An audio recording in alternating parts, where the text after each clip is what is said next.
Jesus was Jewish, and paradoxically, the three greatest Jewish thinkers in modern history, Baruch Spinoza, Albert Einstein, and Ludwig Wittgenstein, were absolutely fascinated by Jesus.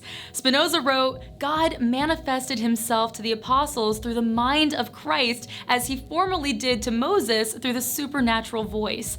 In this sense, the voice of Christ, like the voice which Moses heard, may be called the voice of God, and it may be said that the wisdom of God, for example, the wisdom more than human, took upon itself in Christ human nature, and that Christ was the way of salvation. Einstein said, "No one can read the Gospels without feeling the actual presence of Jesus. His personality pulsates in every word. No myth is filled with such life."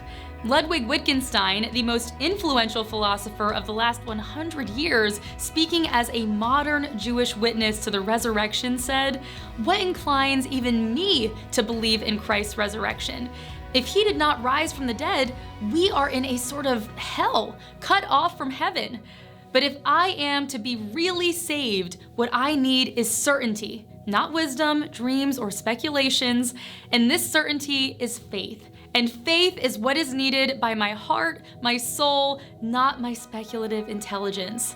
Shalem Asch, an author named among the world's 10 greatest living Jews, along with Einstein and Freud, wrote that what must remain an eternal mystery to those who are blind and deaf enough not to believe in miracles is the spread of Christianity during the first 300 years.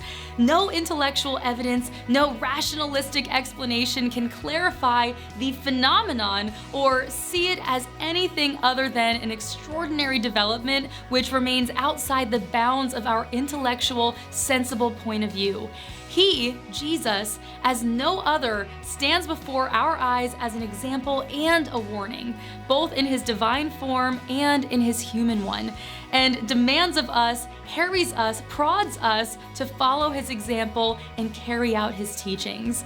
In the resurrection of Jesus, a Jewish perspective, Pinchas Lapide, a Jewish rabbi, writes, "When this sacred frightened band of the apostles, which was just about to throw away everything in order to flee in despair to Galilee, when these peasants, shepherds, and fishermen, who betrayed and denied their master and then failed him miserably, suddenly could be changed overnight into a confident mission society, convinced of salvation and able to work with much more success after Easter than before Easter, then no vision or hallucination is sufficient to explain such revolutionary transformation."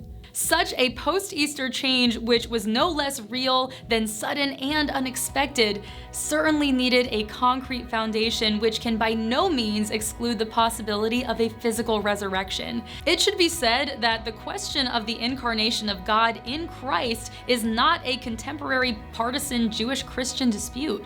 According to the Pew Research Group, some 1.7 million adult American Jews now consider themselves Christian. Many of them were secular or practicing Jews who came to this affirmation on their own.